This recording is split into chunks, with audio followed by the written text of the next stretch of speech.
ماں باپ کے ساتھ بھلائی کرتے ہو، اگر ان میں سے ایک یا دونوں تمہارے سامنے بڑھاپے کو پہنچ جائیں تو ان کو اف تک نہ کہنا اور نہ انہیں جھڑکنا،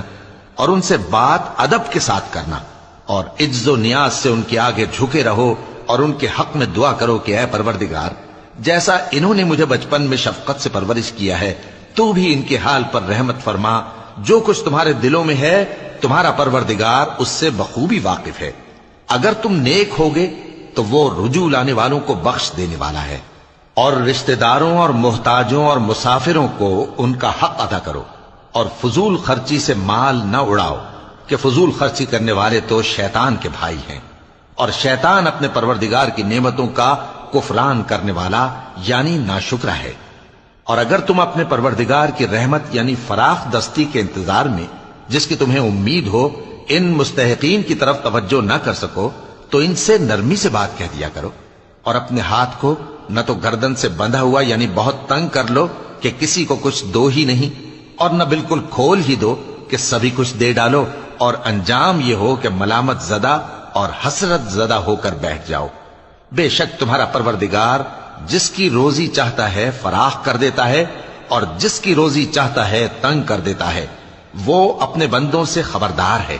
اور ان کو دیکھ رہا ہے۔ اور اپنی اولاد کو مفلسی کے خوف سے قتل نہ کرنا، کیونکہ ان کو اور تم کو ہم ہی رزق دیتے ہیں، کچھ شک نہیں کہ ان کا مار ڈالنا بڑا سخت گناہ ہے۔ اور زنا کے پاس بھی نہ جانا کہ وہ بے حیائی ہے اور بری راہ ہے، اور جس جاندار کا مارنا اللہ نے حرام کیا ہے اسے قتل نہ کرنا مگر جائز طور پر یعنی بفتوائے شریعت،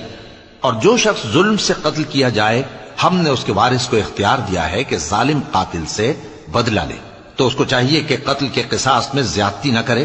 کہ وہ منصور و فتح یاب ہے۔ اور یتیم کے مال کے پاس بھی نہ پھٹکنا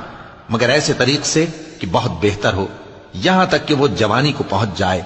اور عہد کو پورا کرو کہ عہد کے بارے میں ضرور پرسش ہوگی، اور جب کوئی چیز ناپ کر دینے لگو تو پیمانہ پورا بھرا کرو، اور جب تول کر دو تو ترازو سیدھی رکھ کر تولا کرو،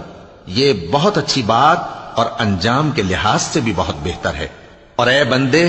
جس چیز کا تجھے علم نہیں اس کے پیچھے نہ پڑ کہ کان اور آنکھ اور دل ان سب اعضاء کے بارے میں ضرور باز پرس ہوگی، اور زمین پر اکڑ کر اور تن کر مت چل کہ تو زمین کو پھاڑ تو نہیں ڈالے گا اور نہ لمبا ہو کر پہاڑوں کی چوٹی تک پہنچ جائے گا۔ ان سب عادتوں کی برائی تیرے پروردگار کے نزدیک بہت ناپسند ہے۔ اے پیغمبر، یہ ان ہدایتوں میں سے ہیں جو اللہ نے حکمت کی باتیں تمہاری طرف وحی کی ہیں، اور اللہ کے ساتھ کوئی اور معبود نہ بنانا کہ ایسا کرنے سے ملامت زدہ اور راندہ درگاہ بنا کر جہنم میں ڈال دیے جاؤ گے۔ مشرکو، کیا تمہارے پروردگار نے تم کو تو لڑکے دیے اور اپنے لیے فرشتوں کو بیٹیاں بنایا؟ کچھ شک نہیں کہ یہ تم بڑی نامعقول بات کہتے ہو، اور ہم نے اس قرآن میں طرح طرح کی باتیں بیان کی ہیں تاکہ لوگ نصیحت حاصل کریں، مگر وہ اس سے اور بدک جاتی ہیں۔ کہہ دو کہ اگر اللہ کے ساتھ اور معبود ہوتے جیسا کہ یہ کہتے ہیں تو وہ ضرور عرش والے کی طرف لڑنے بھیڑنے کے لیے رستہ نکالتے، وہ پاک ہے، اور جو کچھ یہ بکواس کرتے ہیں اس سے اس کا رتبہ بہت عالی ہے۔ ساتوں آسمان اور زمین اور جو لوگ ان میں ہیں سب اسی کی تسبیح کرتے ہیں، اور مخلوقات میں سے کوئی چیز نہیں مگر اس کی تعریف کے ساتھ تسبیح کرتی ہے،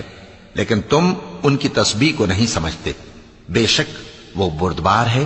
غفار ہے۔ اور اے نبی، جب تم قرآن پڑھا کرتے ہو تو ہم تم میں اور ان لوگوں میں جو آخرت پر ایمان نہیں رکھتے چھپا ہوا پردہ یعنی حجاب ڈال دیتے ہیں،